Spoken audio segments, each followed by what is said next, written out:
dari teman-teman yang sudah join, sama rekan-rekan yang sudah join saat ini, mungkin ada yang mau ditanyakan dulu. Karena saya udah ada list pertanyaan nih banyak nih. Mungkin ada yang mau bertanya, bisa langsung aktifkan mic-nya atau lewat chat juga bisa. Kalau nanti lewat chat, saya akan bantu untuk bacakan pertanyaannya. Mungkin ada yang mau bertanya? Oke, atau mungkin saya dulu ya Mbak ya. Saya ada penasaran nih. Terkait sama ibu hamil dan COVID. Nah, ini ada kaitannya. Jadi beberapa waktu yang lalu itu kan ramai berita tentang banyaknya ibu hamil yang meninggal karena tidak ditangani. Jadi dia tidak ditangani dalam artian dokternya masih nunggu hasil PCR atau swab atau whatever lah itu ya. Nah, menurut Mbak Dewi yang sudah berkecimpung di dunia ibu dan anak plus juga COVID, kira-kira ini ada nggak Mbak solusi atau itu benar nggak sih itu pertama nih Mbak? Itu pertanyaan pertama. Benar nggak sih itu? Jadi memang kalau semasa pandemik ini semua dokter kayaknya memang sangat ini ya protektif juga, baik diri dia sendiri dan juga demi pasiennya juga ya. Jadi kalau pasien hamil, kalau periksa ke bidan juga harus rapid test dulu. Kalau dia tidak reaktif, maka kecenderungan untuk dilayaninya memang lebih tinggi. Nah, kebetulan ibu saya juga bidan, jadi saya sering melihat bagaimana beliau melayani pasien hamil. Dan saya pernah tanya, Mama ini nggak ngetes nih si orang ini reaktif atau enggak? Iya pakai tes tetap katanya. Jadi pakai tetap APD. Dan bahkan ada satu pasien waktu itu ingin mendapatkan pertolongan persalinan.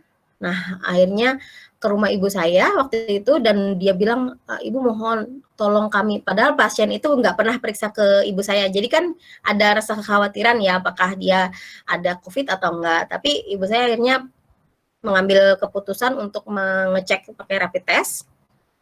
Dan ketika rapid testnya, meskipun rapid test ini memang sangat sensitivitinya sangat rendah ya, maksudnya tidak begitu valid kalau kita pakai PCR. Namun yang saat ini mungkin bisa affordable bagi masyarakat luas itu rapid test. Jadi kadang dilema juga ya mungkin para tenaga medis ini, karena banyak sekali juga yang sudah terkena, akhirnya mereka sangat protektif dan ketika melayani masyarakat pun mereka juga sangat hati-hati gitu loh. Akhirnya ibu saya putuskan untuk melakukan tes rapid kepada ibu hamil itu dan karena tidak reaktif akhirnya mau menolong karena sudah 3 kali katanya ditolak sama bidan karena tidak punya riwayat. Mungkin dia pendatang baru misalnya seperti itu, mungkin bisa jadi dia asalnya melakukan perawatan di kabupaten lain, pada saat melahirkan dia mau ke tempat ibunya di kabupaten satunya gitu. Sehingga bidan-bidan yang dihubungi ini kan mungkin tidak punya riwayat gitu tentang dia, sehingga merasa agak takut gitu untuk menolong. Sehingga ibu saya kemarin ya karena sudah dia bilang seperti itu 3 kali sudah ditolak dan ini pasien perlu pertolongan seperti itu. Jadi ya kita antara niat kemanusiaan juga sih sebenarnya. Jadi kalau ada pasien yang seperti tadi yang Mas Edi bilang memang sebenarnya memang iya karena kan tes PCR itu memakan waktu ya. Kadang tergantung seberapa banyak mesin untuk pendeteksinya itu di suatu wilayah atau daerah. Jadi kalau misalnya di Kalsel punya berapa mesin yang disediakan di rumah sakit, itu kalau dulu kita masih nunggu 1 minggu. Nah sekarang ini masih lumayan sudah bisa 3 hari selesai. Jadi memang ada delay time gitu. Jadi yang data-data yang disajikan per hari itu sebenarnya dari tes PCR yang berapa minggu gitu. Sehingga saya boleh bilang data harian itu it's not real time data. Karena real time data itu kan sekarang dites, hari itu juga keluar hasilnya, hari itu juga dilaporkan. Tapi kalau ini kan ada delay time-nya itu, Mas. Jadi itu kayak akumulasi gitu, akumulasi berapa yang masuk di tes, kemudian berapa yang keluar hasilnya. Nah, itu. Jadi kalau yang ibu hamil ini saya juga belum dapat datanya di Kalsel, saya padahal nyari-nyari nih. Tapi katanya kebanyakan di luar Pulau Kalimantan sih kasusnya yang ibu hamil kena COVID. Oke, ini ada pertanyaan dari Bu Lokde. Jadi, halo Bu, saya mendapatkan kesimpulan yang sama saat wawancara dua epidemiologi di Bali soal lemahnya database, terutama COVID saat ini. Pertanyaan saya, apakah jaringan peneliti data ini sudah berjejaring dan buat pernyataan sikap ke pemerintah untuk mengubah skema pendataan? Paling sederhana misalnya standarisasi form atau dan lain-lain. Itu gimana, Mbak Dewi? Oke, kalau saya sendiri kemarin sebelum waktu terlibat jadi tim pakar dari Universitas Lambangkurat untuk penanganan kasus COVID di Kalsel, itu pertama kali yang saya cari itu di Kemenkesnya dulu. Karena Kemenkes ini kan pusat nih, pemerintah pusat yang wajib seharusnya punya form itu. Dan akhirnya saya tanya, saya cari melalui web Kemenkes, itu ada yang namanya all new records itu. Jadi memang sempat beberapa kali ganti juga tuh Kemenkes. Sampai yang terakhir ini all new records.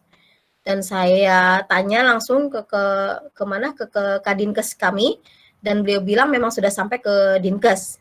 Nah, saya tanya lagi kan, saya cocok lagi pertanyaan nih, Pak, itu datanya udah diisi belum? Atau saya kan penasaran nih bentuk apa sih bentuk form yang diberikan Kemenkes All New Records apa aja isinya gitu loh.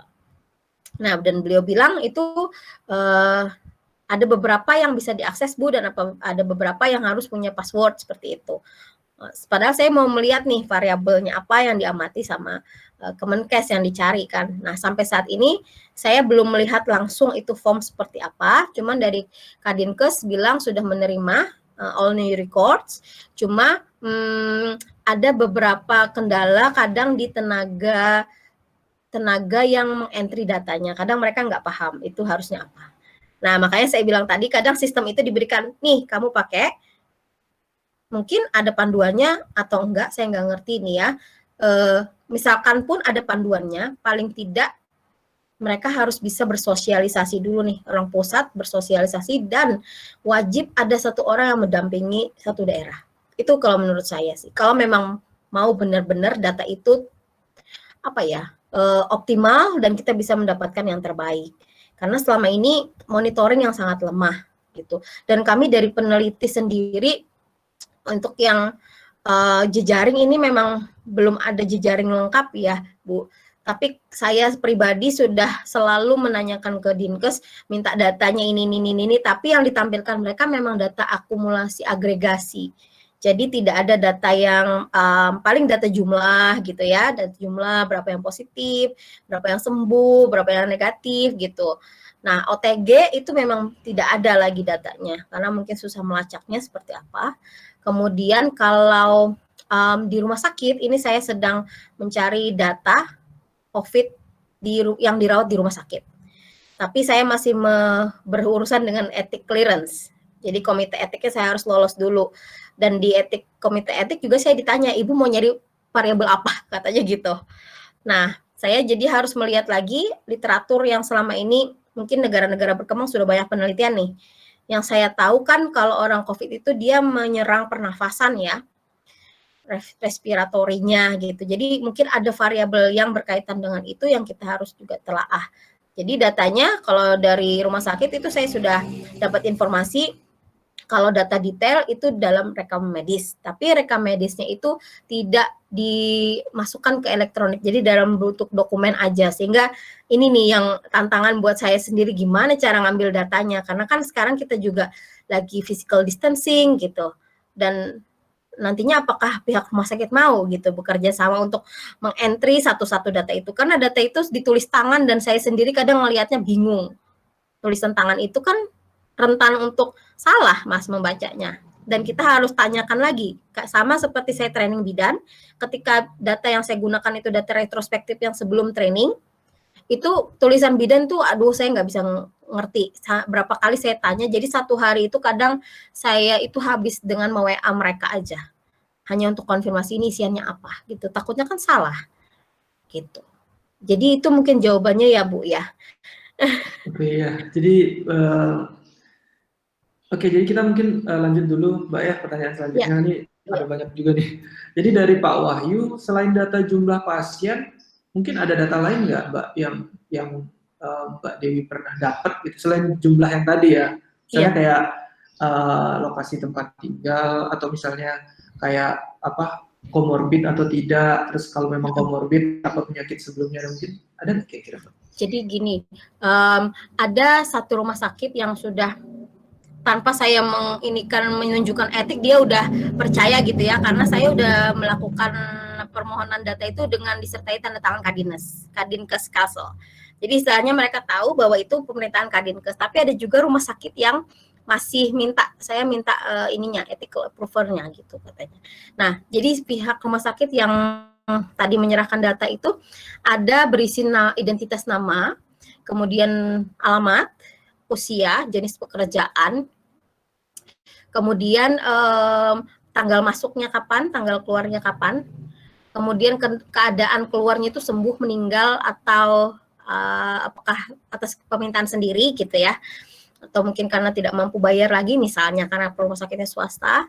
Habis itu ada lagi yang gejalanya tadi yang kayak komorbidnya, misalkan apakah dia ada saluran ISPA, atau ada apa sih istilahnya tuh satunya lagi yang ini kayak jantung gitu, itu ada. Dan kebanyakan memang kalau yang punya gangguan di paru-paru yang memang cenderung kena COVID itu. Jadi kalau data selain itu sebelumnya, dan kalau saya pernah masuk ya ke dalam grup, saya minta sih kemarin saat ya ke rumah sakit, coba dong saya dimasukin ke grup pasien yang memang kena COVID. Jadi hari pasien COVID itu memang sangat, istilah saya bilang menderita nih, enggak juga sih, menderita karena dia sendirian memang. Sudah mereka diinfus, kemudian mereka sendiri, mau kamar mandi sendiri, makan sendiri, ganti baju sendiri. Dengan tangan yang diinfus seperti itu tuh memang sangat ini ya, menyedihkan sebenarnya mereka itu.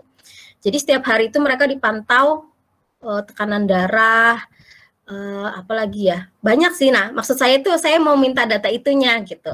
Apakah itu dipantau sama rumah sakit gitu, karena perawatnya sendiri itu Mas tidak sering masuk ke situ, kecuali misalnya ada keluhan apa, baru para medis itu ke dalam atau mau menyediakan makan gitu. Kalau tidak ya enggak, dibiarkan mandiri. Jadi pasien COVID ini juga kalau dia tidak kuat kemandiriannya dan mentalnya, itu akan sangat sulit juga untuk sembuh. Jadi sementara datanya cuma itu yang saya dapat, Pak. Kemarin ada teman saya satu tim pakar itu ingin mengamati hubungan kemarin itu pekerjaan dengan kemarin itu, tapi nggak ada datanya, jadi masih belum bisa. Karena data dari BPS sendiri kan beda. Ini sama data yang pasien COVID kan seharusnya betul. Pasien COVID ini yang diamati variabel-variabelnya, dia kerja di mana, terus dia selama ini ada perjalanan riwayatnya gitu. Oke. Belum banyak data detail sih yang saya dapat. Oke. Ya, jadi memang keterbatasan data, terutama yang untuk monitoring itu, Mbak ya tadi ya. Iya. Ininya ya. Oke. Oke, saya lanjut lagi dengan Ibu Diah. Sepertinya Ibu Diah dari Dinkes ya. Ya, karena beliau bilang bahwa dengan pelaporan all record di mana ada integrasi antara kabupaten dan lab, itu lumayan update, karena kalau nggak di entry, labnya nggak mau periksa gitu. Cuman mungkin memang kelemahannya adalah di bagian integrasi, sistem integration antara rumah sakit ataupun web informasi COVID. Nah, jadi mungkin seperti itu, dan terima kasih untuk Ibu Diah sudah memberikan informasi ini ke kita. Pertanyaan berikutnya itu dari Pak Wahyu lagi. Jadi mungkin ada nggak sih Mbak pernah ketika Mbak meeting gitu atau sedang ngobrol sama tim pakar yang lain, pernah nggak sih mencoba menggunakan teknologi? Sekarang kan lagi rame itu tentang AI itu Mbak ya, artificial intelligence ya. Ya udah minta AI aja yang baca tulisan tangannya itu terus input sendiri gitu. Nah, itu pernah nggak sih Mbak ada pembicaraan seperti itu? Kalau saya pribadi belum pernah ada pembicaraan itu. Cuman saya kadang juga mikirnya, kan banyak nih, saya kadang lihat juga ada alat tuh yang bisa baca tulisan. Jadi pengennya sih seperti itu, tapi apakah saya nggak tahu seberapa mampu atau seberapa akurat bisa mendeteksi tulisan tangan yang mungkin tidak standar ya, masing-masing orang punya ciri khas gitu. ada yang pakai huruf sambung, ada yang cetak atau yang ini kan. Jadi saya nggak ngerti ya, kalau misalnya memang bisa seperti itu juga, itu sangat membantu sebenarnya di pihak rumah sakit gitu. Jadi jangan sampai menunggu data itu tertumpuk lama di rekam mediknya itu. Karena memang diakui rumah sakit bahwa data rekam medik itu nggak pernah di-entry ke ini, ke komputer, kecuali data-data yang memang umum saja gitu. Oke. Nah, padahal kan rekam medis ini yang kita perlukan. Terus yang mungkin kalau saya boleh tanggapi Bu Diah, memang benar yang apa sih, all record tadi sudah ada di Dinkes juga, tapi memang yang kadang sering lambat itu dari rumah sakit ya, dan juga dari lab-lab lain yang mungkin terlibat dalam pemeriksaan PCR itu. Jadi memang belum terintegrasi mereka, sehingga ada kendalanya di situ. Kadang ada yang lambat sampelnya masuk gitu, atau hasilnya masuk, sehingga juga pendataan harian yang diumumkan juga telat. Oke. Ya, jadi memang dari sisi teknisnya ya Mbak ya, lebih banyak ke iya, jadi lebih ke teknisnya ya. Oke. Oke, karena ini waktu sih Mbak, sebenarnya saya masih ada pertanyaan lagi ya. Gak apa-apa. Jadi ini karena keterbatasan waktu, mungkin saya ini ya satu pertanyaan terakhir ya. Iya. Mungkin ada dari teman-teman, ada lagi? Itu ada dari Pak Wahyu ya, kalau nggak salah lagi. Oke, ya berarti masalahnya ini seperti kayak pertanyaan konfirmasi sih Bu. Jadi masalahnya itu memang di bagian bagaimana mendigitalkan laporan fisik itu. Iya, betul. Oke. Ya, untuk mungkin terakhir dari saya deh. Terakhir. Pertanyaan pamungkas. Menurut Mbak Dewi sendiri, apa kira-kira hal yang bisa kita lakukan dalam waktu yang cukup singkat ini? Karena kan kita sudah kita belum di puncak pandemik nih ya. Banyak orang bilang kita belum di puncak pandemik. Adakah suatu action yang bisa kita lakukan sebagai masyarakat, atau sebagai peneliti, sebagai teknologis yang bisa kita lakukan untuk menahan laju ini, gitu Mbak? Tapi dengan waktu yang mepet gitu, ada nggak sih Mbak kira-kira? Kalau saya boleh bilang ya, kemarin di awal itu ada satu mahasiswa saya yang menulis opini bahwa dia bilang sebenarnya pemerintah Indonesia itu bisa dengan cepat menurunkan laju penyebaran COVID ini jika di awal itu sudah mereka menerapkan lockdown. Memang lockdown itu akan melumpuhkan semua kegiatan. Namun dia juga sudah mengestimasi anggaran waktu itu. Jadi kalau seandainya itu dilakukan di awal dengan lockdown misalnya 2 atau 3 bulan, itu cukup istilahnya anggaran negara itu untuk mengatasi. Dibandingkan dengan sekarang yang sangat longgar, dengan bantuan sosial yang nggak tahu kadang targetnya kemana, itu bahkan 2 kali lebih burdening Indonesia sendiri gitu. Jadi sebenarnya sih kalau memang kita mau serius ya menangani ini, pemerintah serius, masyarakatnya juga harus serius. Jadi memang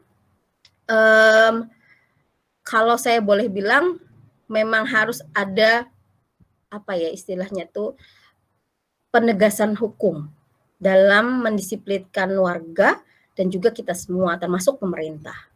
Jadi seberapa mampu pemerintah bisa menegaskan masyarakatnya dan juga kita bersama-sama bisa mematuhi protokol yang berlaku. Karena memang COVID ini kan penyebarannya sangat cepat, sehingga testing juga harus tetap dijalankan. Jadi testing itu harus memang kalau bisa memenuhi apa tadi yang disarankan WHO, cuman itu tadi terkait dengan biaya lagi ya, biaya tes PCR itu seperti apa. Karena selama ini kan tes rapid itu juga tidak begitu akurat dan kita udah kelamaan pakai itu dan istilahnya menghabiskan budget anggaran negara. Jadi kesiapsiagaan di awal itu tadi saya bilang sangat-sangat penting. Sehingga yang kita bisa lakukan adalah paling mengedukasi masyarakat agar bisa tetap sabar untuk bisa mengikuti apa yang disarankan oleh pemerintah untuk tidak atau mengurangi aktivitas di luar rumah seperti itu. Dan juga pemerintah juga harus tetap gigih gitu melakukan tracing, testing tadi dan treatmentnya. Itu sih saya nggak bisa ngomong apa-apa lagi Mas, soalnya ini udah pelik masalahnya karena dari awal itu sudah nggak tahu ya ini apa istilahnya, kita tidak bersinergi gitu loh, sepertinya bersama-sama. Jadi kadang daerah lain begini kebijakannya, daerah lain begini, daerah lain masih buka airport, ya percuma sebenarnya kalau saya. Karena di Australia sendiri udah lockdown stage 4. Itu kasus mereka 51 per hari, seluruh Australia aja udah lockdown.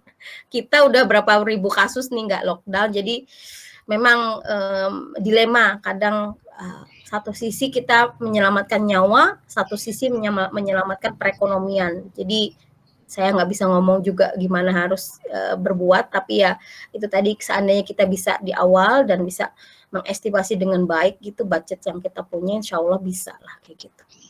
Oke. Ya, jadi terima kasih Mbak Dewi. Aduh, banyak sekali Sama-sama. saya dapat insight, dan saya harap juga rekan-rekan yang join hari ini juga dapat banyak insight yang mungkin bisa bermanfaat baik untuk pekerjaan, studi, atau maupun untuk sehari-harinya. Oke, jadi saya akan akhiri acara BIT Talk hari ini. Terima kasih untuk semua peserta, rekan-rekan yang sudah join.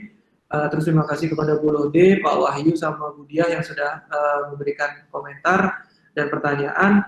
Dan ya, terima kasih banyak untuk Mbak Dewi. Sekali lagi nih Mbak, terima kasih banyak, dan mungkin di sini saya akan kontak lagi untuk kolaborasi yang lebih serius.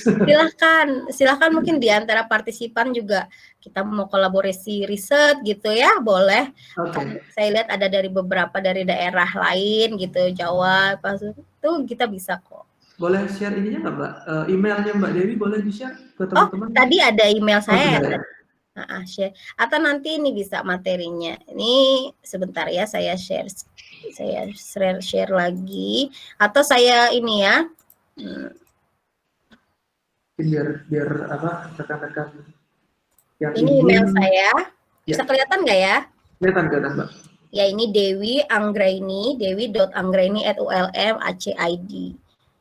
Jadi buat rekan-rekan yang ingin kolaborasi bisa kontak Mbak Dewi di alamat email yang sudah diberikan. Oke, terima kasih banyak sekali lagi Mbak Dewi untuk waktunya. Jika ada kesalahan, mohon maaf, dan sampai ketemu di BIT Talk selanjutnya. Terima kasih banyak. Bye.